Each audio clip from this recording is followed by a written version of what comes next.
천한 피를 가진 년이 감히 우리 문중에 발을 들였다고. 그날 한양 북촌 김진사댁 사랑채에서 터져나온 그 고함은 담장을 넘어온 동네에 울려 퍼졌습니다.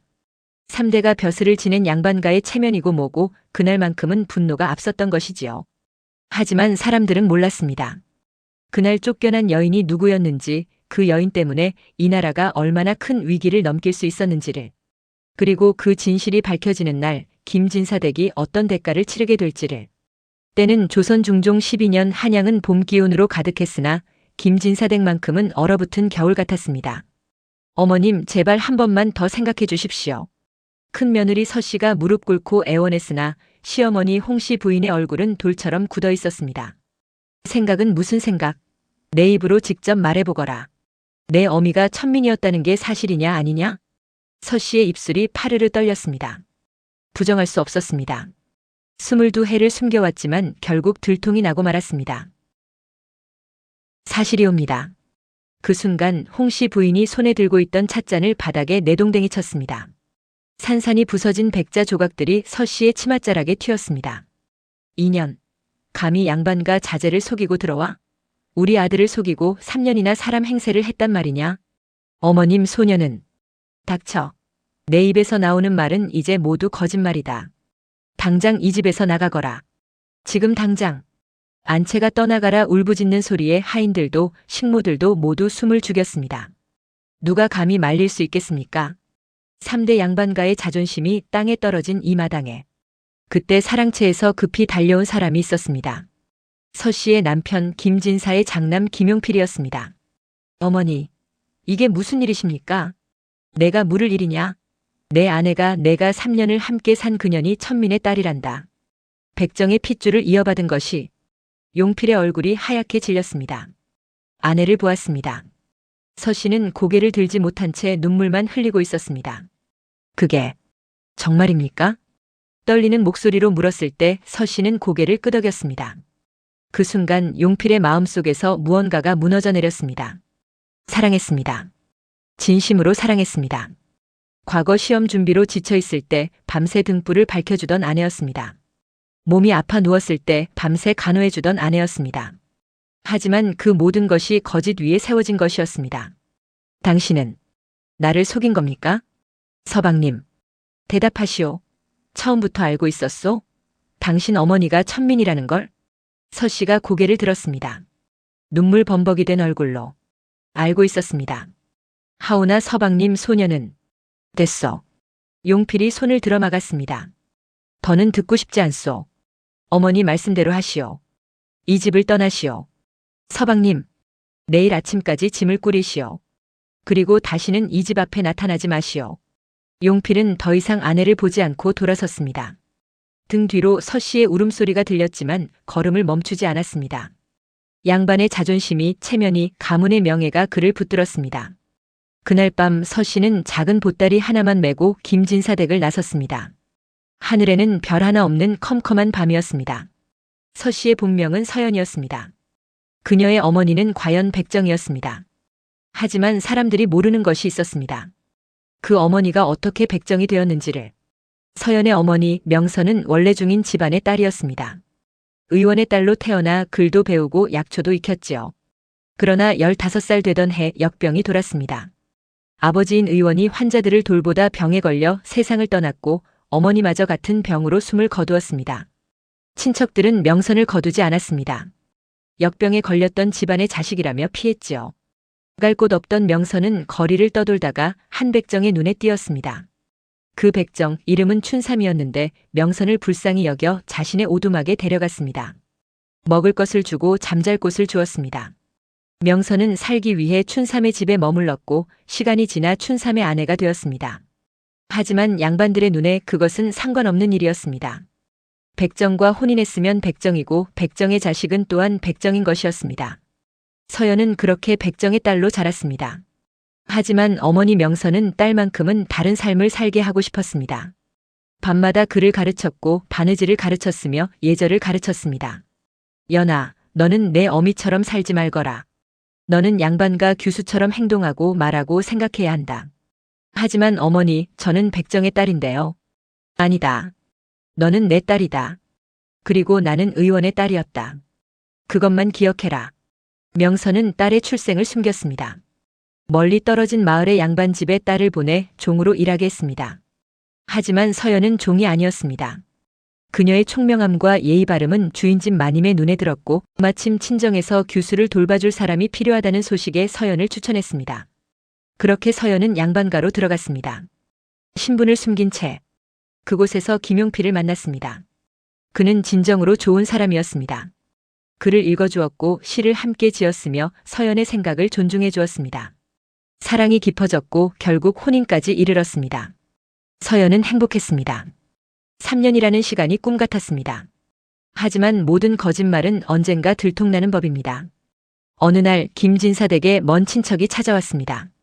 그는 우연히 서연의 어머니를 알아보았습니다. 장터에서 약초를 팔고 있는 명선을.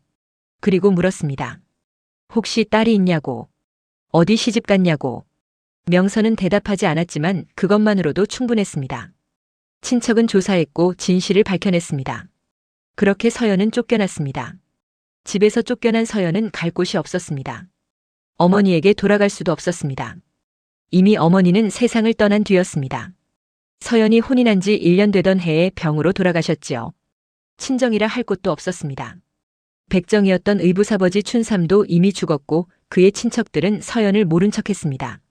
서연은 한양 거리를 떠돌았습니다. 처음에는 빨래를 해주고 품삯을 받았습니다. 하지만 소문은 빨랐습니다. 양반가에서 쫓겨난 여자, 신분을 속인 여자. 누가 그런 사람을 고용하겠습니까? 며칠을 굶었습니다. 추운 겨울 처마 밑에서 떨며 밤을 보냈습니다.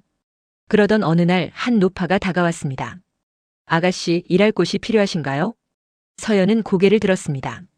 노파의 얼굴은 주름이 가득했지만 눈빛만큼은 선했습니다. 어디든 좋습니다. 무슨 일이든 하겠습니다. 그럼 나를 따라오세요. 내가 있는 곳은 한양 성박, 약초 캐는 일을 하는 곳이요. 서연은 노파를 따라갔습니다. 성 밖으로 산기슭으로 작은 오두막이 모여 있는 곳으로. 그곳은 천민들이 모여 사는 곳이었습니다. 백정, 광대, 무당, 약초꾼. 양반들이 천하게 여기는 사람들이 모여 살았습니다. 노파의 이름은 김할멈이었습니다. 평생을 약초를 캐며 살아온 사람이었지요. 아가씨, 여기선 누구도 당신의 과거를 묻지 않을 거요. 그저 열심히 일하고 사람답게 살면 그만이요. 서연은 그곳에서 새로운 삶을 시작했습니다. 아침 일찍 일어나 산으로 올라갔습니다. 약초를 캤습니다. 어머니에게 배운 지식이 도움이 되었습니다. 어떤 풀이 약이 되는지, 언제 채취해야 하는지, 어떻게 말려야 하는지. 김할멈은 서연의 지식에 놀랐습니다. 아가씨, 어디서 이런 걸 배웠소? 어머니가 가르쳐 주셨습니다. 그 어머니가 범상치 않은 분이었구려. 의원이었나? 서연은 고개를 끄덕였습니다. 더는 숨길 것이 없었습니다. 그렇게 1년이 흘렀습니다. 서연은 약초를 캐고 말리고 장터에 내다 팔았습니다. 돈을 조금씩 모았습니다. 밤에는 김할멈과 다른 천민들의 병을 돌봐주었습니다. 약초로 치료할 수 있는 것들을 치료했습니다. 사람들은 서연을 고마워했습니다. 서씨 아가씨 덕분에 살았소. 우리 아이가 열병에서 나았소. 고맙소. 처음으로 서연은 자신이 누군가에게 필요한 사람이라는 걸 느꼈습니다. 양반가에서는 며느리라는 이름뿐이었지만 이곳에서는 진짜 자신이 될 수 있었습니다. 하지만 마음 한편은 여전히 아팠습니다. 용필을 잊을 수 없었습니다. 밤마다 그의 얼굴이 떠올랐습니다. 나를 사랑한다고 했는데 그건 거짓이었을까? 아니야, 사랑했어. 분명히 사랑했어. 하지만 신분이 그 사랑보다 무거웠던 거야. 그렇게 스스로를 위로하며 살았습니다. 그러던 중종 14년 겨울 한양에 역병이 돌기 시작했습니다. 처음에는 성박 천민촌에서 시작되었습니다. 기침을 하고 열이 나고 온몸에 붉은 반점이 생기는 병이었습니다. 사람들은 무서워했습니다. 이거 큰일이오. 20년 전 그 역병이 다시 온 게 아니오? 의원을 불러야 하오. 하지만 양반 의원들은 천민촌에 오지 않았습니다. 천한 사람들의 병을 치료하다 자신이 감염될까 두려워했지요. 서연은 김할멈과 함께 환자들을 돌보기 시작했습니다. 약초로 열을 내리고 물을 먹이고 밤새 간호했습니다. 아가씨, 당신도 감염될 수 있어. 물러나시오. 할머니도 여기 계시잖아요. 저만 피할 수 없습니다. 나는 늙어서 죽어도 상관없지만 당신은 젊지 않소. 할머니, 사람의 목숨에 젊고 늙음이 어디 있습니까? 서연은 밤낮 없이 환자를 돌봤습니다. 잠도 제대로 자지 못했습니다. 손은 약초를 다리느라 거칠어졌고 얼굴은 수척해졌습니다. 하지만 역병은 점점 번져갔습니다.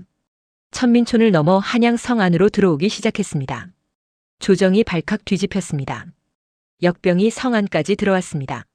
어의를 보내라. 의원들을 총동원하라. 하지만 역병은 쉽게 잡히지 않았습니다. 어의들도 의원들도 속수무책이었습니다. 환자는 늘어나고 죽는 사람도 늘어났습니다. 그때 한 어의가 보고했습니다. 전하, 성박 천민촌에서는 환자가 회복되고 있다 하옵니다. 뭐라? 어떻게 그럴 수가 있느냐? 한 여인이 약초로 치료를 하고 있다 하옵니다. 정확한 처방은 알 수 없으나 분명 효과가 있는 것 같사옵니다. 중종 임금이 즉시 명을 내렸습니다. 그 여인을 궁으로 데려오라. 서연은 갑자기 찾아온 관리들에게 끌려갔습니다. 저를 왜 데려가십니까?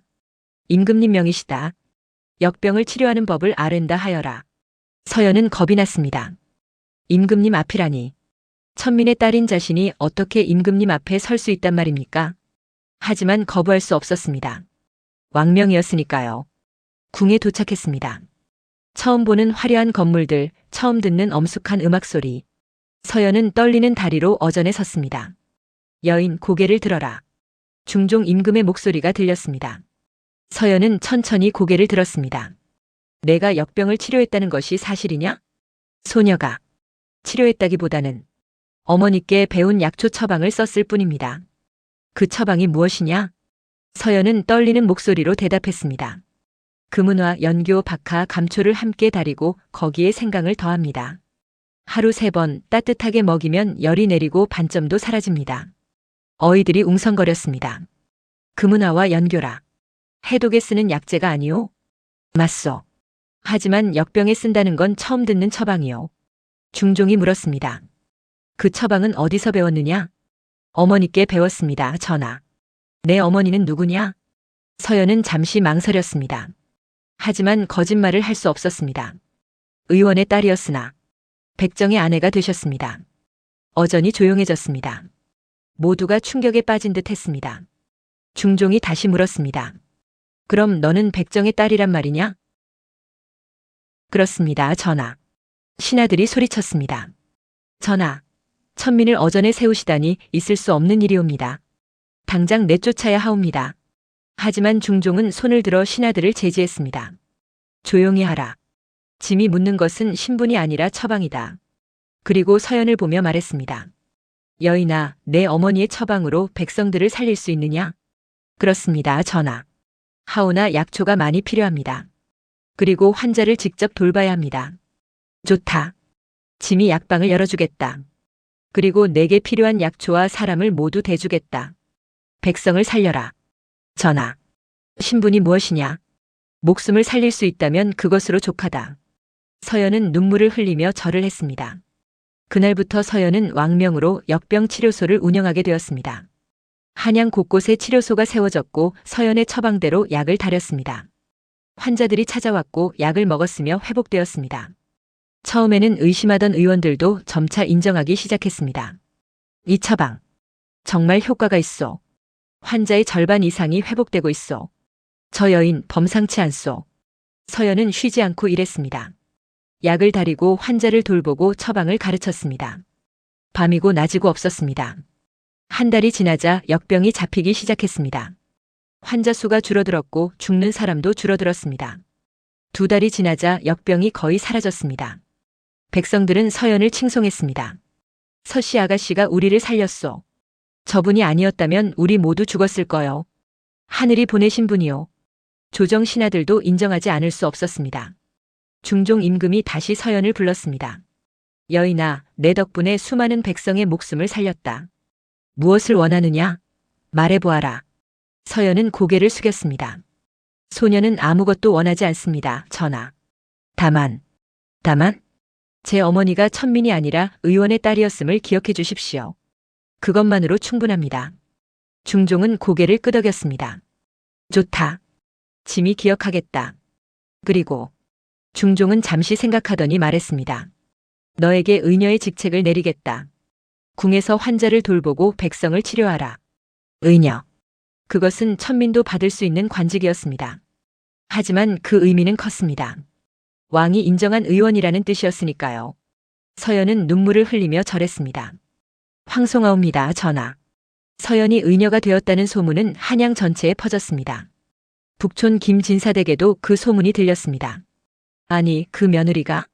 우리가 쫓아낸 그 계집이? 홍씨 부인이 믿을 수 없다는 표정으로 물었습니다. 그렇습니다, 마님. 역병을 치료하여 임금님께 의녀 직책을 받았다 하옵니다. 하인의 대답에 홍씨 부인은 할 말을 잃었습니다. 용필은 더욱 충격을 받았습니다. 사랑채에 혼자 앉아 생각에 잠겼습니다. 그 사람이 그렇게 대단한 사람이었단 말인가? 내가 무엇을 벌인 것인가? 후회가 밀려왔습니다. 하지만 이미 늦었습니다. 자신이 먼저 아내를 쫓아냈고 다시는 보지 않겠다고 했습니다. 며칠 후 김진사가 아들을 불렀습니다. 용필아. 예, 아버지. 그 며느리 말이다. 다시 데려올 수 있겠느냐? 용필은 아버지를 보았습니다. 아버지의 얼굴에는 욕심이 가득했습니다. 의녀가 우리 집안 며느리라면 얼마나 좋겠느냐. 조정에 아는 사람도 생기고 우리 가문의 명예도 올라갈 것이다. 용필은 고개를 저었습니다. 아버지, 그건 안 됩니다. 왜 안 되느냐? 원래 우리 며느리가 아니었느냐? 저희가 먼저 쫓아냈습니다. 천한 핏줄이라며 다시는 보지 말라 하지 않으셨습니까? 그건 그때고 지금은 지금이다. 지금은 임금님이 인정한 의녀가 아니냐? 용필은 더 이상 대답하지 않았습니다. 부끄러웠습니다. 아버지가 그리고 자신이. 한편 서연은 궁에서 묵묵히 일했습니다. 환자를 돌보고 약을 처방하고 후배 의녀들을 가르쳤습니다. 명성이 높아졌지만 교만하지 않았습니다. 어느 날 중전마마가 몸이 편찮으셨습니다. 어이들이 진찰했지만 원인을 찾지 못했습니다. 서연을 불러라. 중종의 명이 떨어졌습니다. 서연은 조심스럽게 중전마마를 진찰했습니다. 맥을 짚고 혀를 보고 안색을 살폈습니다. 마마, 잉태하셨습니다. 뭐라고? 중전마마가 놀라며 물었습니다. 정말이냐? 그렇습니다, 마마. 맥이 그러하옵니다. 며칠 후 중전마마의 잉태가 확인되었습니다. 온 궁이 기뻐했습니다. 중종 임금은 서연을 크게 치하했습니다. 짐의 후사를 처음 알아본 자가 바로 내로구나. 큰 상을 내려야겠다. 황공하옵니다, 전하. 무엇을 원하느냐? 서연은 잠시 생각했습니다. 그리고 조심스럽게 아뢰었습니다. 전하, 소녀에게는 필요한 것이 없사옵니다. 하오나 성박 천민들을 위한 약방을 하나 세우게 해주시면 감사하겠습니다. 천민을 위한 약방이라. 그들은 병이 들어도 치료받을 곳이 없사옵니다. 의원들이 찾아가지 않고 약값도 비싸기 때문입니다. 그들을 위한 약방이 있다면 많은 목숨을 살릴 수 있을 것입니다. 중종은 고개를 끄덕였습니다. 좋다. 짐이 허락하겠다. 그리고 운영에 필요한 것도 모두 대주겠다. 감사옵니다, 전하. 서연은 약방을 세웠습니다. 성박 천민촌에 자신이 살았던 그곳에 약방 이름은 활인당이라 지었습니다. 사람을 살리는 집이라는 뜻이었지요. 김할멈이 찾아왔습니다. 이미 나이가 많아 허리도 굽었지만 눈빛만큼은 여전히 맑았습니다. 아가씨, 아니, 이제는 의녀님이라 불러야겠구려. 할머니, 여전히 아가씨라 불러주세요. 허허, 그래야겠구려. 그런데 이 약방 정말 대단하오. 왕명으로 세워진 약방이라니. 할머니 덕분입니다. 할머니가 저를 거두지 않으셨다면 지금의 제가 없었을 겁니다. 아니요, 아가씨 혼자 힘으로 여기까지 온 거요. 서연은 고개를 저었습니다. 아닙니다. 할머니, 어머니, 그리고 저를 도와준 모든 분들 덕분입니다. 활인당은 번창했습니다. 아픈 사람들이 찾아왔고 서연은 그들을 치료했습니다. 돈이 없는 사람에게는 공짜로 약을 주었습니다. 의녀님, 저희는 돈이 없는데. 괜찮습니다. 약만 드세요. 나으시면 그것으로 충분합니다. 사람들은 감격했습니다. 의녀님은 부처님이십니다. 하늘이 보내신 분이십니다. 서연은 그저 웃으며 고개를 저었습니다. 저는 그냥 사람입니다. 여러분과 똑같은 사람이에요. 세월이 흘렀습니다. 서연의 명성은 더욱 높아졌습니다. 조정 대신들도 양반들도 심지어 왕족들도 서연을 찾았습니다. 하지만 서연은 변하지 않았습니다. 여전히 천민촌의 활인당에서 환자들을 돌봤습니다. 어느 날 한 남자가 활인당을 찾아왔습니다. 용필이었습니다. 서연은 놀랐지만 표정을 감추었습니다. 무슨 일로 오셨습니까? 병 때문에 왔소. 어디가 불편하십니까? 용필은 가슴을 짚었습니다. 여기가 아프오. 서연은 맥을 짚었습니다. 하지만 이상이 없었습니다. 특별한 병은 없으신 것 같은데요. 침묵이 흘렀습니다. 용필이 입을 열었습니다. 서연. 아니, 의녀님. 말씀하십시오. 미안하오. 서연은 손을 멈췄습니다. 무엇이 미안하십니까? 모든 것이 미안하오. 당신을 쫓아낸 것, 당신을 믿지 않은 것, 당신을 사랑한다고 하면서도 신분 때문에 버린 것. 용필의 목소리가 떨렸습니다. 나는 겁쟁이였소. 가문이 두려웠고 세상의 눈이 두려웠소. 그래서 당신을 버렸소. 하지만 그게 얼마나 큰 잘못이었는지 이제야 알았소. 서연은 조용히 들었습니다. 당신은 신분 때문에 천하다고 했지만 정작 천한 것은 나였소. 내 마음이 천했소. 내 용기가 천했소. 다시 시작할 수 없겠소? 이번에는 제대로 당신을 지키겠소. 가문도 세상도 상관없이. 서연은 고개를 들어 용필을 보았습니다. 그의 눈에는 진심이 가득했습니다. 하지만 서연은 고개를 저었습니다. 서방님. 네. 사랑은 한 번 깨지면 다시 붙일 수 없습니다. 그릇과 같지요. 서연. 서방님은 저를 사랑했을 겁니다. 그건 알아요. 하지만 그 사랑보다 신분이 무거웠어요. 그리고 그건 서방님의 잘못이 아닙니다. 세상이 그렇게 만든 겁니다. 서연은 잠시 멈췄다가 말을 이었습니다. 하지만 저는 이제 다릅니다. 저는 더 이상 누군가의 며느리도 누군가의 아내도 되고 싶지 않아요. 저는 그냥 저이고 싶어요. 의녀 서연으로. 그리고 서방님께도 부탁드립니다. 좋은 분을 만나세요. 신분도 맞고 가문도 맞는 분을. 그래야 서방님도 행복하실 겁니다. 용필은 눈물을 흘렸습니다. 나는 당신 없이는 행복할 수 없어. 그건 서방님의 선택입니다. 저를 붙들 수는 없어요. 서연은 일어섰습니다. 병이 아니시라면 이제 돌아가시는 게 좋겠습니다. 다른 환자들이 기다리고 있습니다. 용필은 더 이상 말하지 못했습니다. 천천히 일어나 활인당을 나섰습니다. 문 밖으로 나오자 햇빛이 눈부셨습니다. 하지만 용필의 세상은 여전히 어두웠습니다. 그로부터 몇 년 후 중종 19년. 서연은 의녀 중에서도 가장 높은 지위에 올랐습니다. 궁의 모든 의녀를 관리하는 상의녀가 되었습니다. 왕은 서연을 매우 신임했습니다. 중요한 일이 있을 때마다 서연의 의견을 물었습니다. 서연아, 궁 안에 또 약방을 세우려 하는데 어디가 좋겠느냐? 저나 후궁들이 계시는 곳 근처가 좋을 것 같습니다. 그분들도 자주 병을 앓으시니까요. 그래, 그리하겠다. 신하들은 불만이었습니다. 전하, 천민의 딸에게 너무 큰 권한을 주시는 것 아니옵니까? 무엇이 문제냐? 신분이 천하지 않습니까? 중종이 크게 웃었습니다. 신분? 짐이 보기에 그대들보다 서연의 마음씨가 훨씬 고귀하다. 신분이 무엇이냐? 사람 됨됨이가 중요한 것이지. 신하들은 더 이상 말하지 못했습니다. 어느 날 서연에게 한 노인이 찾아왔습니다. 김진사였습니다. 용필의 아버지였지요. 이미 머리가 하얗게 새고 허리도 굽었습니다. 의녀님, 무슨 일로 오셨습니까? 우리 아들. 용필이 말이요. 서연의 손이 잠시 멈췄습니다. 병이 드셨소. 심한 병이요. 의원들이 다 포기했소. 살 수 없다고들 하오. 김진사가 무릎을 꿇었습니다. 부탁이요. 우리 아들 좀 살려주시오. 제발. 서연은 복잡한 심정이었습니다. 용필. 자신을 버린 남자. 하지만 한때는 사랑했던 사람. 일어나십시오. 안 돼요. 당신이 오겠다고 할 때까지 여기서 일어나지 않겠소. 서연은 한숨을 쉬었습니다. 가보겠습니다. 김진사 댁에 도착했습니다. 오랜만에 보는 곳이었습니다.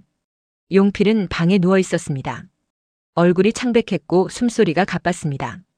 서연은 조용히 다가가 맥을 짚었습니다. 맥이 매우 약했습니다.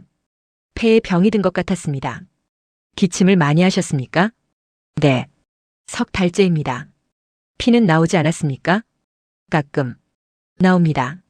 서연은 고개를 끄덕였습니다. 폐병이었습니다. 쉽지 않은 병이었습니다. 치료할 수 있습니까? 김진사가 다급히 물었습니다. 해보겠습니다. 서연은 매일 김진사 댁을 찾아왔습니다. 약을 다리고 용필에게 먹였습니다. 처음에는 효과가 없는 것 같았습니다. 하지만 한 달이 지나자 조금씩 나아지기 시작했습니다. 용필은 서연을 볼 때마다 미안한 표정을 지었습니다. 고맙소. 말씀하지 마세요. 환자는 쉬셔야 합니다. 당신에게 너무 미안하오. 과거 일은 잊으십시오. 지금은 병이나 고치시는 게 중요합니다. 2달이 지나자 용필은 완전히 회복되었습니다. 김진사는 눈물을 흘리며 감사했습니다. 의녀님 정말 감사하오. 우리 아들을 살려주셔서 제 할 일을 했을 뿐입니다. 무엇이라도 보답을 해야겠소. 말씀만 하시오. 서연은 고개를 저었습니다. 필요 없습니다. 하지만 진사님 제게는 정말 필요한 게 없습니다. 다만 한 가지 부탁이 있다면 무엇이든 말씀하시오. 앞으로는 신분으로 사람을 판단하지 마십시오. 사람은 신분이 아니라 마음으로 봐야 합니다. 김진사는 고개를 숙였습니다. 명심하겠소. 서연이 마지막으로 집을 나설 때 용필이 뛰어왔습니다. 서연. 한 가지만 물어도 되겠소? 무엇입니까? 당신은 나를 용서했소? 서연은 잠시 생각했습니다. 용서요? 그래요. 내가 당신을 버린 것을. 서연은 미소를 지었습니다. 슬프지만 따뜻한 미소였습니다. 서방님 용서할 것도 없습니다. 서방님은 잘못한 게 없어요. 무슨? 서방님은 그저 시대의 아들이었을 뿐입니다. 양반가의 자제로 태어나 그렇게 배우고 자랐으니까요. 신분을 중요하게 여기는 게 당연했어요. 하지만 대신 서방님께 부탁드립니다. 앞으로 만날 사람들에게는 다르게 대해주세요. 신분이 아니라 사람을 보는 눈을 가져주세요. 그것이 저에 대한 진짜 사과가 될 겁니다. 용필은 눈물을 흘렸습니다. 알겠소. 꼭 그리하겠소. 서연은 고개를 숙여 인사하고 돌아섰습니다. 중종 25년 서연은 50살이 되었습니다. 평생을 의녀로 살았습니다. 결혼도 하지 않았고 자식도 낳지 않았습니다. 하지만 후회는 없었습니다. 수많은 사람을 살렸습니다. 양반도 천민도 남자도 여자도 아이도 노인도 아픈 사람이라면 누구든 치료했습니다. 제자들도 많이 길렀습니다. 모두에게 가르쳤습니다. 사람의 목숨은 모두 귀합니다. 신분이 높다고 목숨이 더 귀한 게 아닙니다. 모든 환자를 똑같이 대하십시오. 예, 스승님.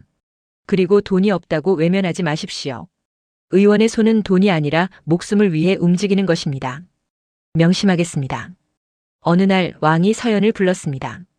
서연아, 이제 나이도 많으니 궁에서 편히 지내는 것이 어떻겠느냐? 전하, 소녀는 아직 일할 수 있습니다. 그래도 몸이 예전 같지 않지 않느냐? 괜찮습니다, 전하. 일을 하는 것이 소녀에게는 휴식입니다. 왕은 웃었습니다. 역시 너답구나. 좋다. 내가 원하는 대로 하여라. 중종 32년 겨울 서연은 병이 들었습니다. 오랜 세월 쉬지 않고 일한 탓에 몸이 많이 약해져 있었습니다. 제자들이 모였습니다. 스승님, 약을 드셔야 합니다. 이제 약도 소용없구나. 그런 말씀 마십시오. 서연은 제자들을 보며 미소 지었습니다.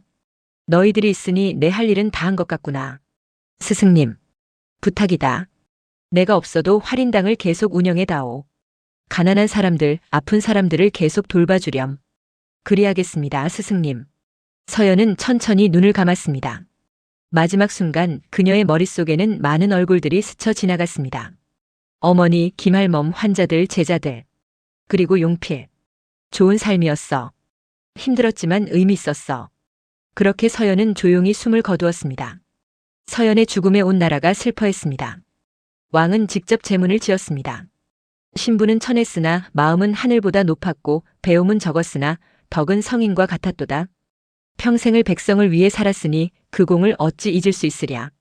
조정 대신들도 백성들도 모두 모여 서연을 애도했습니다. 활인당 앞에는 사람들이 줄을 이었습니다. 꽃을 바치고 절을 하고 눈물을 흘렸습니다.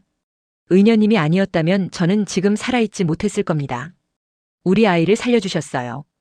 평생 은혜를 잊지 못할 겁니다. 정말 좋은 분이셨어요. 용필도 그곳에 있었습니다. 이미 머리가 하얗게 센 노인이 되어 지팡이를 짚고 활인당 앞에 섰습니다. 손에는 하얀 국화 한 송이를 들고 있었습니다. 사람들 사이를 지나 서연의 영정 앞에 섰습니다. 국화를 놓고 깊게 절을 했습니다. 한 번, 두 번, 세 번. 미안하오. 그리고 고맙소. 용필의 목소리가 떨렸습니다. 당신은 끝까지 사람다웠소. 나 같은 사람조차 살려주셨소. 당신이야말로 진짜 양반이었소. 신분이 아니라 마음으로. 눈물이 주름진 뺨을 타고 흘러내렸습니다. 그 옆에 용필의 아들이 서 있었습니다. 아버지의 어깨를 감싸 안았습니다. 아버지, 집으로 가시지요. 아니다. 조금만 더 있게 해다오. 용필은 영정을 바라보며 한참을 서 있었습니다. 그의 마음속에는 후회만이 가득했습니다. 하지만 이제 와서 무슨 소용이겠습니까? 모든 것이 너무 늦어버렸습니다. 서연의 장례는 나흘 동안 이어졌습니다. 왕명으로 관에서 장례를 치러주었습니다. 천민의 딸로 태어났으나 나라의 공신으로 떠나는 것이었습니다. 장지는 서연이 원한 곳이었습니다. 성박 활인당이 보이는 작은 언덕이었습니다. 여기에 묻어주십시오. 그래야 제가 죽어서도 활인당을 지킬 수 있습니다. 생전에 제자들에게 남긴 유언이었습니다. 무덤 앞에는 비석이 세워졌습니다. 왕이 직접 글을 내렸습니다. 의녀 서연지묘. 그리고 그 아래 작은 글씨로 이렇게 새겨졌습니다. 신분은 낮았으나 덕은 높았고 배움은 적었으나 구한 목숨은 헤아릴 수 없도다. 하늘이 내린 의원이요 백성이 사랑한 어머니로다. 세월이 흘렀습니다. 서연이 세운 활인당은 계속 이어졌습니다. 제자들이 운영했고 또 그 제자들이 이어받았습니다. 가난한 사람들은 여전히 활인당을 찾았습니다. 그리고 무료로 치료를 받았습니다. 이게 모두 서연 의녀님 덕분입니다. 그분이 남기신 뜻을 우리가 이어가는 것입니다. 활인당은 100년이 지나도 200년이 지나도 사라지지 않았습니다. 조선이 끝날 때까지 그곳은 가난한 백성들의 마지막 희망이었습니다. 그로부터 10년 후 중종 42년, 용필도 세상을 떠났습니다. 임종 직전 아들을 불렀습니다. 얘야. 예, 아버지. 내가 죽거든. 서연의 묘 옆에 묻어다오. 아들이 놀랐습니다. 아버지, 그건 안 되겠느냐? 저희 선산이 따로 있지 않습니까? 용필은 고개를 저었습니다. 선산은 필요 없다. 나는 평생 그 사람에게 빚을 졌다. 죽어서라도 곁을 지키고 싶구나. 부탁이다. 아들은 고민했습니다. 하지만 거절할 수 없었습니다. 아버지의 마지막 소원이었으니까요. 그리하겠습니다, 아버지. 용필은 미소를 지었습니다. 고맙다. 그리고 조용히 눈을 감았습니다. 용필은 서연의 묘에서 조금 떨어진 곳에 묻혔습니다. 비석에는 이렇게 새겨졌습니다. 평생 사랑했으나 지키지 못한 사람 김용필지묘. 사람들은 그 비석을 보고 수군거렸습니다. 저 사람이 서연 의녀를 버렸던 양반이라던데. 그랬다가 후회했다더군. 평생 후회하며 살았다니 참 안타까운 일이야. 하지만 어떤 이들은 다르게 말했습니다. 사랑만으로는 부족했던 거지. 용기가 없었던 거야. 맞아.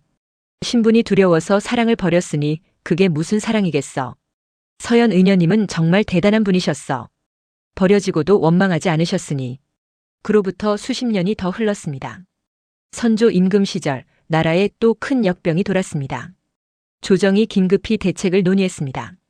어찌해야 하겠습니까? 의원들을 총동원해야 합니다. 그때 한 늙은 신하가 말했습니다. 전하, 옛날 중종 때 서연이라는 의녀가 있었습니다. 그분이 남긴 처방전이 아직 남아있다 하옵니다. 그것이 효험이 있겠습니까? 시도해 볼 만합니다, 전하. 그분은 수많은 역병 환자를 살린 분이옵니다. 선조가 명했습니다. 그 처방전을 찾아오라. 활인당에 남아있던 서연의 처방전이 궁으로 올라왔습니다. 세월이 지나 누렇게 변했지만 글씨는 또렷했습니다. 금은화, 연교, 박하, 감초, 생강.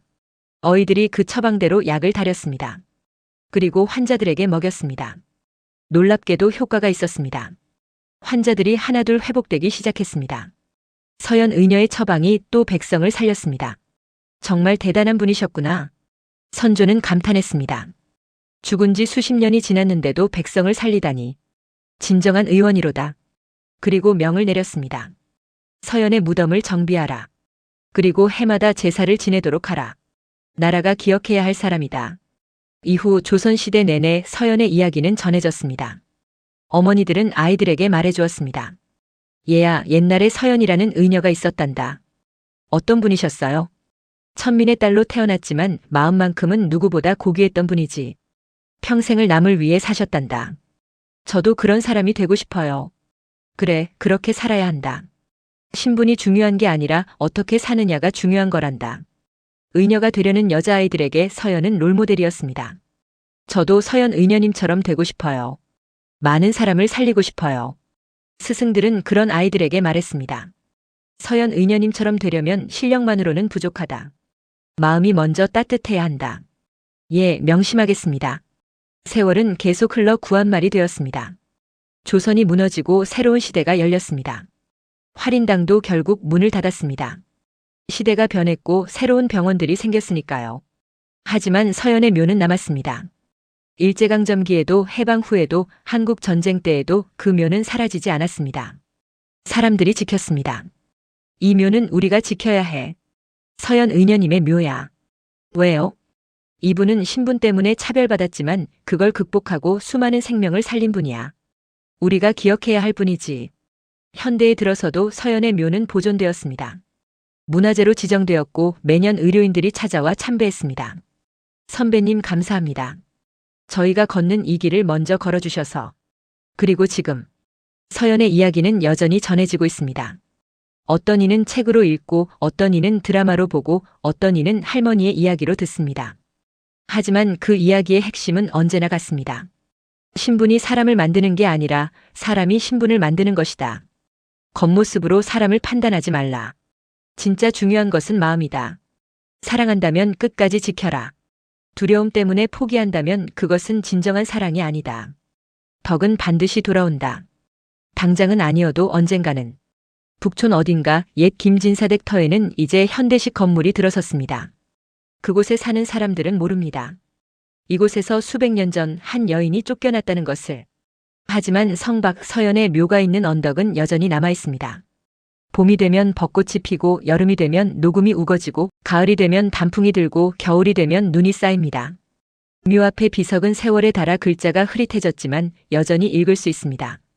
의녀 서연지묘. 그리고 그 옆 조금 떨어진 곳의 비석. 평생 사랑했으나 지키지 못한 사람 김용필지묘. 두 무덤 사이에는 지금도 들꽃이 핍니다. 누가 심은 것도 아닌데 매년 봄이면 작은 들꽃들이 피어납니다. 마치 두 사람을 이어주려는 듯이. 하지만 서연의 묘에는 언제나 더 많은 꽃이 놓여 있습니다. 사람들이 가져다 놓은 꽃들입니다. 의녀님 감사합니다. 덕분에 용기를 얻었습니다. 저도 님처럼 살겠습니다. 그런 쪽지들이 꽃과 함께 놓여 있습니다. 어느 봄날 한 젊은 여자가 서연의 묘를 찾았습니다. 의대생이었습니다. 손에는 하얀 백합 한 다발을 들고 있었습니다. 묘 앞에 무릎을 꿇고 꽃을 놓았습니다. 선배님, 저 내일 의사 국가고시를 봅니다. 바람이 불었습니다.